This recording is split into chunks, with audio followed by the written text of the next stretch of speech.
Hello my dear friends, उम्मीद करता हूँ कि आप लोग घर में अच्छे और सुरक्षित होंगे। दोस्तों, आज का टॉपिक डिहाइड्रेशन, निर्जलीकरण। इस टॉपिक में कौन कौन से ऑर्गेनिक कंपाउंड्स हैं जिनको हीट करने पर वाटर मॉलिक्यूल्स निकालते हैं और किन किन पदार्थों की उपस्थिति में यह अभिक्रिया होती है, आज हम लोग इस पर चर्चा करेंगे।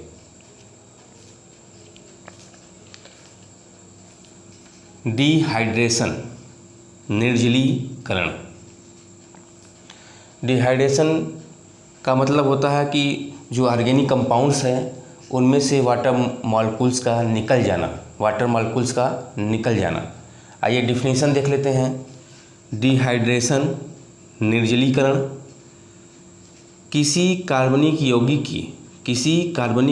की संरचना में से जल के अणु के अलग या पृथक होने की प्रक्रिया निर्जलीकरण कहलाती है। यानी जो ऑर्गेनिक सब्सट्रेट है उनमें से वाटर मॉलिक्यूल का निकल जाना ही डिहाइड्रेशन कहलाता है। इंग्लिश में क्या है? The removal of water molecule from substrate या organic compound is known as dehydration. The removal of water molecule from substrate और organic compound is known as dehydration. Organic compound से वाटर मॉलिक्यूल का निकल जाना ही डिहाइड्रेशन कहलाता है। Second, निर्जलीकारक, डिहाइड्रेटिंग एजेंट। वे पदार्थ जिनकी प्रेजेंस में निर्जलीकरण होता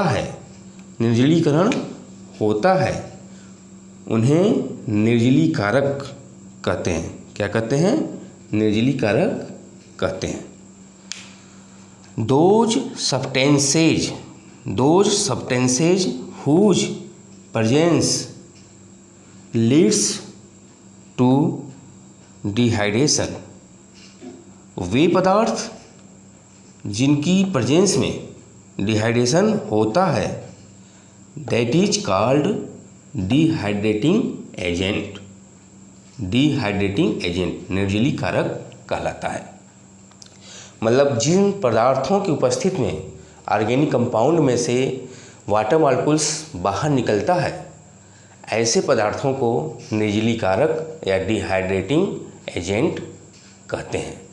कौन कौन से हैं पदार्थ निर्जलीकारक, डिहाइड्रेटिंग एजेंट? लगभग 7 टाइप के ऐसे सब्सटेंस होते हैं जो निर्जलीकारक या डिहाइड्रेटिंग एजेंट्स का कार्य करते हैं। Number 1, concentrated sulphuric acid. Number 2, orthophosphoric acid. Number 3, phosphorus pentoxide. Number 4, potassium hydrogen sulphate. 5th, aluminium trioxide, Al2O3, aluminium trioxide. 6, anhydrous aluminium sulphate, Al2SO4 का whole thrice. Number 7, AlPO4, aluminium phosphate. ये 7 प्रकार के ऐसे substance हैं जो dehydrating agent का कार्य करते हैं। देख लीजिए।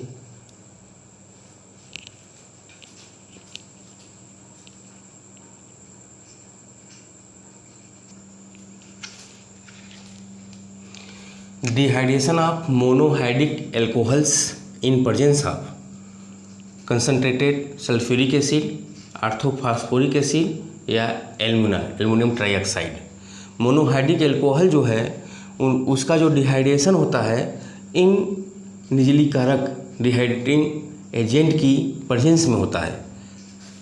तो dehydration of monohydric alcohol 2 type के होते हैं।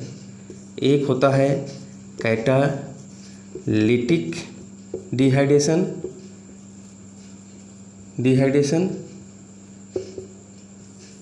इसमें क्या होता है, इसमें 2 टाइप,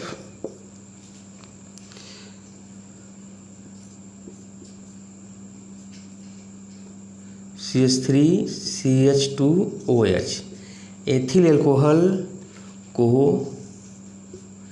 एल्यूमिना की प्रेजेंस में 350 डिग्री सेल्सियस टेम्परेचर पर हीट करते हैं। एथिल एल्कोहल को एल्यूमिना की प्रेजेंस में 350 डिग्री सेल्सियस पर हीट करते हैं तो एथिलीन प्लस वाटर मॉलिक्यूल्स इसमें से रिमूव हो जाता है। एथिलीन प्राप्त होता है और वाटर मॉलिक्यूल्स क्या होता है, रिमूव हो जाता है। B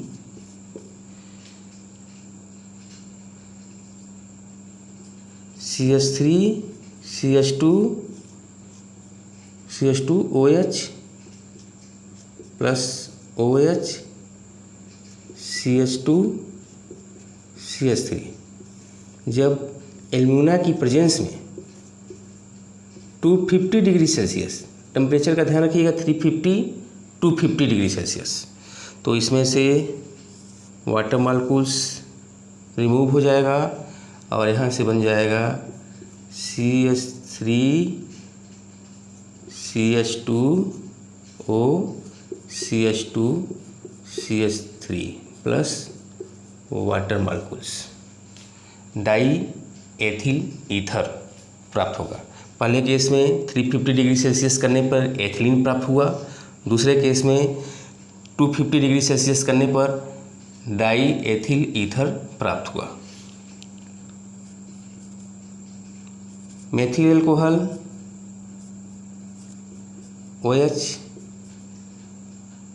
CH3 same temperature alumina, तो यहाँ से वाटर मॉलिक्यूल्स रिमूव हो जाएगा, CH3O CH3 plus H2 die methyl ether प्राप्त होगा। तो कैटालिटिक डिहाइड्रेशन जो है में 2 टाइप है। एल्यूमिना जो है एक कैटालिस्ट का कार्य करता है। तो फर्स्ट केस में 350 डिग्री सेल्सियस पर जब एथिल एल्कोहल को हीट किया जाएगा तो जो वाटर मॉलिक्यूल निकलने के बाद एथिलीन प्राप्त होता है। सेकेंड केस में 2 मोल्स एक्सेस में एथिल एल्कोहल या मेथिल एल्कोहल लेते हैं, एल्यूमिना की प्रेजेंस में टेम्परेचर 250 डिग्री सेल्सियस पर हीट करते हैं तो diethyl ether second dimethyl ether प्राप्त होता है। इस डिहाइड्रेशन को बोलते हैं catalytic dehydration.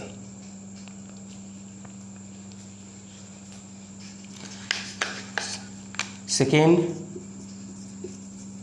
Chemical dehydration.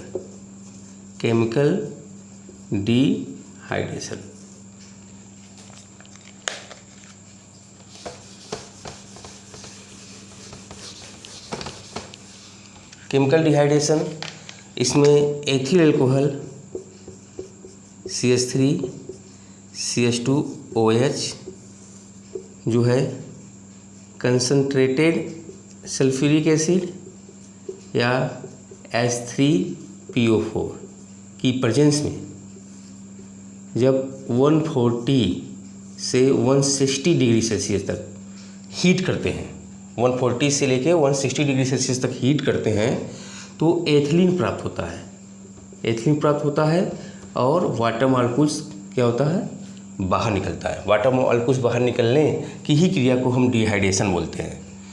Second case जब ethyl alcohol CH3 CH2OH excess में लेते हैं, CH2 CH3 concentrated sulphuric acid या H3PO4, टेम्परेचर 140 डिग्री सेल्सियस लेते हैं। तो यहाँ से वाटर मॉलिक्यूल्स निकल जाएगा, CH3 CH2O CH2 CH3 plus H2O, die ethyl ether प्राप्त होगा 140 डिग्री सेल्सियस करने पर। एक्सेस में मेथिल एल्कोहल लेते हैं, सेम कंडीशन है जैसा कैटालिटिक डिहाइड्रेशन में हो रहा था। तो यहाँ से जो है वाटर मॉलिक्यूल्स रिमूव होगा, कंसनट्रेटेड H2SO4 या H3PO4 140 डिग्री सेल्सियस। तो यहाँ से डाई मेथिल ईथर और H2O। इस रिएक्शंस को केमिकल डिहाइड्रेशन कहते हैं, केमिकल डिहाइड्रेशन। तो chemical dehydration of monohydric alcohol. तो देख लीजिए ध्यान से, 140 से 160 डिग्री सेल्सियस करने पर एथिलीन प्राप्त होता है, और जैसे ही एक्सेस में एथिल एल्कोहल या मेथिल एल्कोहल लेते हैं 140 डिग्री सेल्सियस पर हीट करते हैं तो डाई एथिल ईथर और मेथिल एल्कोहल प्राप्त होता है। इस रिएक्शंस को केमिकल डिहाइड्रेशन कहते हैं।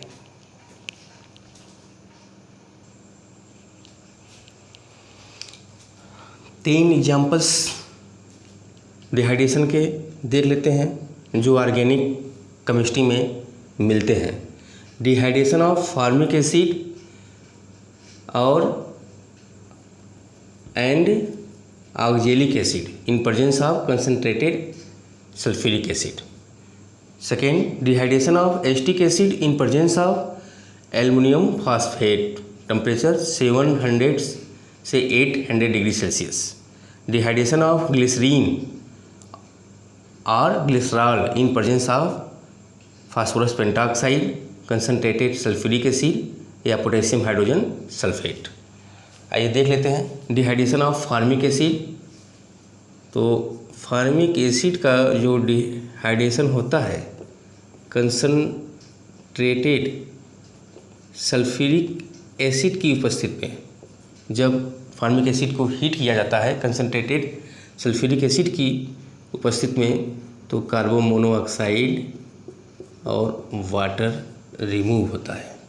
ध्यान रखिएगा, कार्बन मोनोऑक्साइड और वाटर मॉलिक्यूल्स रिमूव होता है। Oxalic acid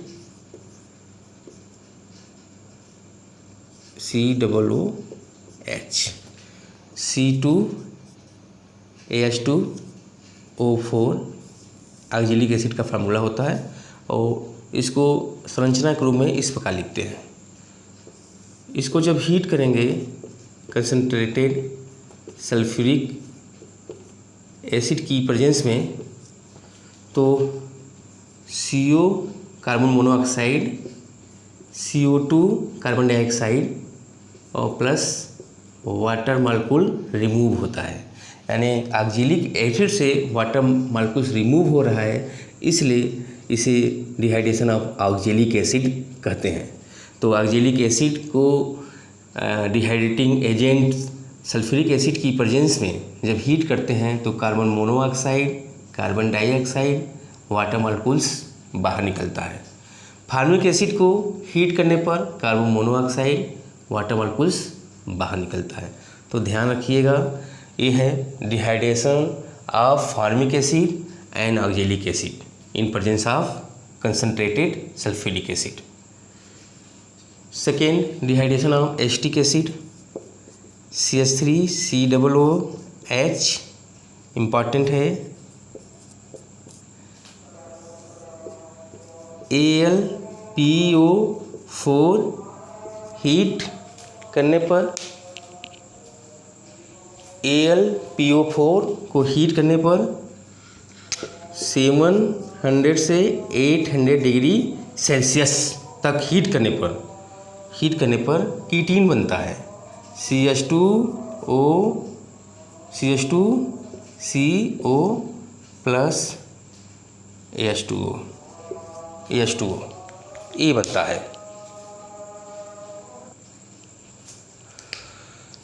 acetic acid aluminium phosphate की प्रेजेंस में 700 से 800 डिग्री सेल्सियस तक जब हीट करेंगे तो कीटीन बनता है और वाटर मॉलिक्यूल्स बाहर निकलता है।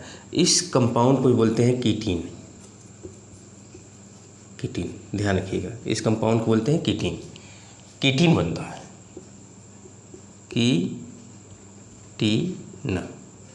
कीटीन। तो dehydration of acetic acid, dehydration of formic acid and oxalic acid. Third, dehydration of glycerine. तो ये ग्लिसरीन का फार्मूला है CH2OH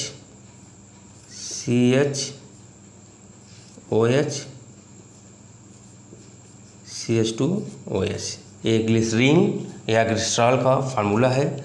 जब इसको हीट करेंगे, प्रेजेंस ऑफ चाहे phosphorus pentoxide, concentrated sulphuric acid या पोटेशियम हाइड्रोजन सल्फेट, तो पोटेशियम हाइड्रोजन सल्फेट की प्रेजेंस में जब हीट करते हैं ग्लिसरीन को, तो यहाँ से एक्रोलीन CH2CHCHO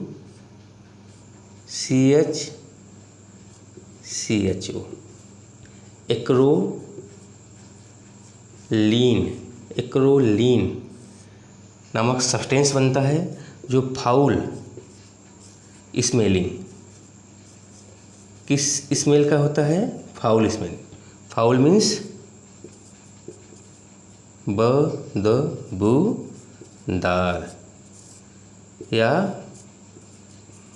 बहुत ही खराब गंध का एक पदार्थ बनता है। बदबूदार या बहुत ही खराब गंध का पदार्थ बनता है जिसे फाउल स्मेलिंग बोलते हैं। तो एक्रोलीन प्राप्त होता है और 2 मॉलिक्यूल वाटर निकलता है। तो ध्यान रखिएगा, जब ग्लिसरीन या ग्लिसरॉल को पोटेशियम हाइड्रोजन सल्फेट की प्रेजेंस में हीट करते हैं तो क्या प्राप्त होता है? एक्रोलीन का फार्मूला फिर से देख लीजिए, CHO CH2 ये है एक्रोलीन। बहुत ही इम्पॉर्टेंट रिएक्शन है, याद कर लीजिएगा, इसको देख लीजिएगा। ग्लिसरीन या ग्लिसरॉल को पोटेशियम हाइड्रोजन सल्फेट की प्रेजेंस में हीट करते हैं तो एक्रोलीन CH2CHCHO एक्रोलीन नामक फाउल स्मेलिंग सब्सटेंस बनता है जिसे बदबूदार या बहुत ही खराब गंध वाला कहते हैं और 2 मॉलिक्यूल्स वाटर रिमूव होता है। ये है डिहाइड्रेशन ऑफ ग्लिसरीन या ग्लिसरॉल।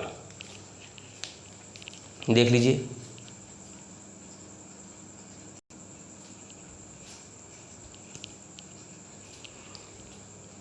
तीन एग्जांपल्स और हैं। Formation of acid anhydride, second dehydration of beta hydroxy acid, third dehydration of ammonium formate amide and aldoxime in presence of phosphorus pentoxide. आइए एक एक देख लेते हैं। एक मोनो कार्बोक्सिलिक एसिड है, जैसे ही कंसनट्रेटेड H2SO4 सल्फ्यूरिक एसिड की प्रेजेंस में हीट करते हैं तो वाटर मॉलिक्यूल्स जो है रिमूव होता है, RCO होल ट्वाइस O और प्लस वाटर मॉलिक्यूल्स। डिहाइड्रेशन हो रहा है, 2 मॉलिक्यूल्स मोनोकार्बोक्सिलिक एसिड। तो इस कंपाउंड को बोलते हैं एसिड एनहाइड्राइड। एग्जाम्पल देख लेते हैं। Acetic acid 2 mole, presence of concentrated H2SO4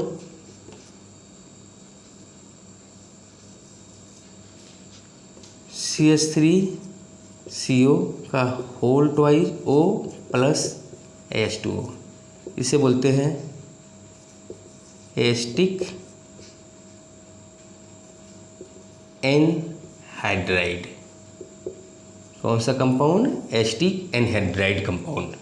तो फॉर्मेशन ऑफ एसिड एनहाइड्राइड जो है dehydration of monocarboxylic acid, dehydration of monocarboxylic acid, presence of concentrated sulphuric acid की उपस्थिति में जब करते हैं तो एसिड एनहाइड्राइड प्राप्त होता है, जो डिहाइड्रेशन का एक एग्जाम्पल्स है। बीटा हाइड्रोक्सी एसिड, इसको देख लेते हैं।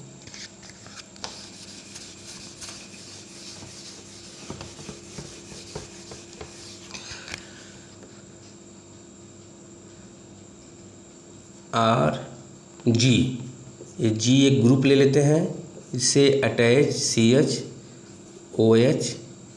CH2 COOH।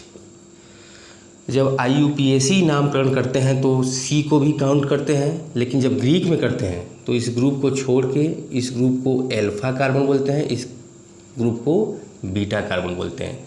चूँकि बीटा जो है बीटा कार्बन पे OH हाइड्रॉक्सिल समूह जुड़ा हुआ है, उसे हम बीटा हाइड्रॉक्सी बोलेंगे। तो इसे हम बोलेंगे बीटा हाइड्रॉक्सी एसिड। जो G है, G CH3 या C6H5 फेनिल समूह। यदि G की जगह पे CH3 रख लें, OH CH2 COOH, इसे बोलते हैं बीटा हाइड्रॉक्सी एल्फा और बीटा पे है, ध्यान रखिएगा। CH इस ग्रुप को छोड़ के इसको एल्फा कार्बन, इसको बीटा कार्बन, अब बीटा कार्बन पे ही OH समूह जुड़ा हुआ है, तो इसलिए बीटा हाइड्रॉक्सी 4 कार्बन है, 1 2 3 4, तो butyric acid.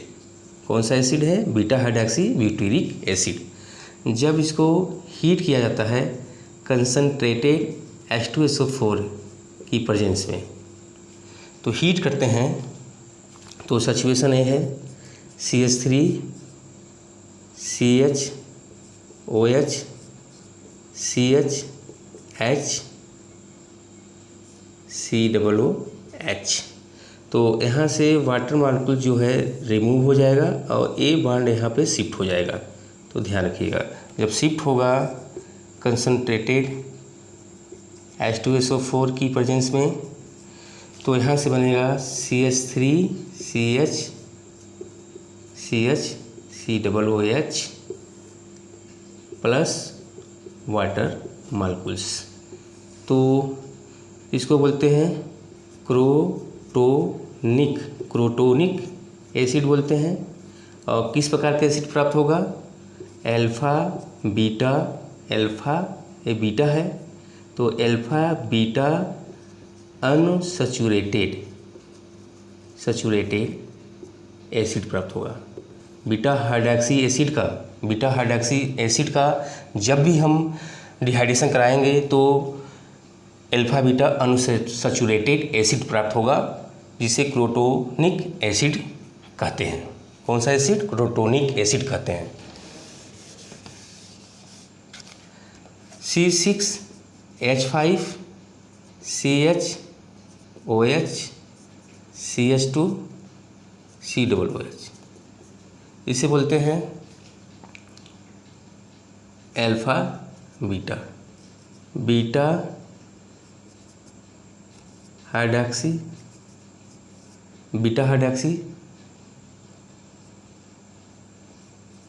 Phenyl, beta hydroxy phenyl 1 2 3, propionic acid. कौन सा acid? Propionic, beta hydroxy phenyl propionic acid.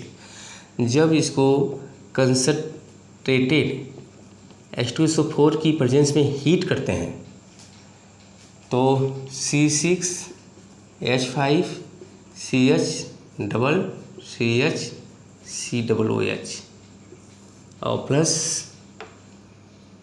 क्या बनता है? Water molecules. इसे बोलते हैं सिनेमिक एसिड। कौन सा एसिड? Cinnamic acid. और इसे बोलते हैं alpha beta unsaturated acid. Alpha beta unsaturated acid. Last देख लेते हैं डिहाइड्रेशन ऑफ अमोनियम फॉर्मेट। तो ये है फार्मिक एसिड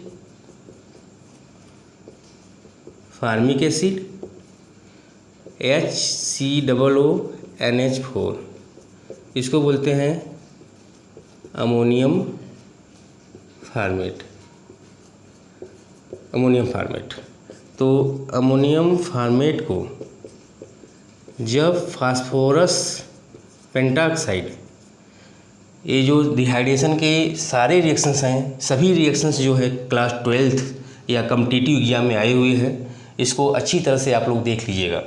अमोनियम फॉर्मेट को जब फास्फोरस पेंटाऑक्साइड की प्रेजेंस में हीट करते हैं तो HCN hydrogen cyanide plus 2H2O water molecules remove होता है। 2 वाटर मालिक्यूल्स जो है रिमूव होता है। ये है सोडियम फॉर्मेट को हीट करने पे फास्फोरस पेंटाऑक्साइड की प्रेजेंस में डिहाइड्रेशन हो रहा है। एमाइड का फार्मूला RCONH2, ये है एमाइड का फार्मूला। इसको बोलते हैं एल्केनामाइड IUPAC नामकरण है। तो HCONH2 क्या लेते हैं? मेथेना, एक कार्बन का है तो मेथेनामाइड, इसको बोलते हैं, इस कंपाउंड को मेथेनामाइड। जब मेथेनामाइड को फास्फोरस पेंटाऑक्साइड की प्रेजेंस में हीट करते हैं तो हाइड्रोजन साइनाइड और प्लस H2O वाटर मालिक्यूल्स बाहर निकलता है। हाइड्रोजन साइनाइड और वाटर मालिक्यूल्स बाहर निकलता है मेथेनामाइड। इसी प्रकार CH3CONH2 2 कार्बन हो गया, जिसे बोलते हैं एथेनामाइड। इसको फास्फोरस पेंटाऑक्साइड की प्रेजेंस में हीट करते हैं तो CH3CN इम्पॉर्टेंट रिएक्शन है, देख लीजिएगा। CH3CN प्लस वाटर मालिक्यूल्स बाहर निकलता है, इसे बोलते हैं मेथिल साइनाइड या IUPAC नामकरण में इसे बोलते हैं 2 कार्बन का है इथेन नाइट्राइल। साइनाइड को नाइट्राइल बोलते हैं, इथेन नाइट्राइल। कौन शब्द दिया गया है? नाइट्राइल। CN 2 कार्बन है तो इथेन नाइट्राइल या मेथिल साइनाइड ये बनता है। अमोनियम फॉर्मेट से हाइड्रोजन साइनाइड, मेथेनामाइड से हाइड्रोजन साइनाइड, मेथिल लगा हुआ है, एथेनामाइड बोलेंगे, एथेनामाइड से मेथिल साइनाइड प्राप्त होता है। ये डिहाइड्रेशन का एक उदाहरण है। इसकी जगह पे एमाइड की जगह पे इस एमाइड का भी प्रयोग कर सकते हैं, CH3CH2CONH2 और P2O5 की प्रेजेंस में जब हीट करेंगे तो CH3CH2CN और प्लस वाटर मालिक्यूल्स, तो यहाँ से बनेगा 1,2 एथिल साइनाइड। कौन सा साइनाइड? Ethyl cyanide. या 1, 2, 3 कार्बन का है तो इसे हम बोलेंगे प्रोपेन प्रोपेनाइट्राइल। क्या बोलेंगे? प्रोपेनाइट्राइल। तो इसे बोलते हैं प्रोपेनामाइड। कौन सा एमाइड है? प्रोपेनामाइड। तो एमाइड का डिहाइड्रेशन करने पे साइनाइड कंपाउंड प्राप्त होता है। अमोनियम फॉर्मेट को हीट करने पे हाइड्रोजन साइनाइड प्राप्त होता है। इसको देख लीजिएगा। इसमें जो है एल्डोआक्जिम बचा हुआ है। एल्डोआक्जिम क्या है? एल्डोआक्जिम जो है, जब किसी भी एल्डिहाइड को, एल्डिहाइड है RCHO, एल्डिहाइड है, और इसको हाइड्रॉक्सिल एमीन NH2N*OH NH2OH को बोलते हैं हाइड्रॉक्सिल एमीन। इसको बोलते हैं हाइड्रॉक्सिल एमीन।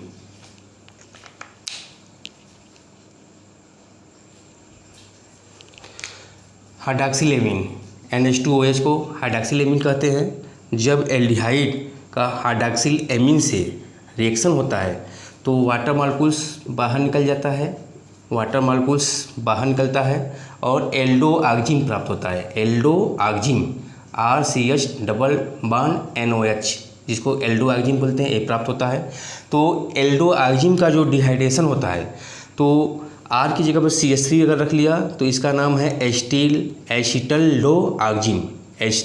एस्टेल्डोआक्जिम का जब फास्फोरस पेंटाऑक्साइड की प्रेजेंस में हीट करेंगे एल्डोआक्जिम, जिसका नाम है एस्टेल्डोआक्जिम, तो मेथिल साइनाइड प्राप्त होता है। वाटर मॉलिक्यूल्स क्या होता है? बाहर निकलता है।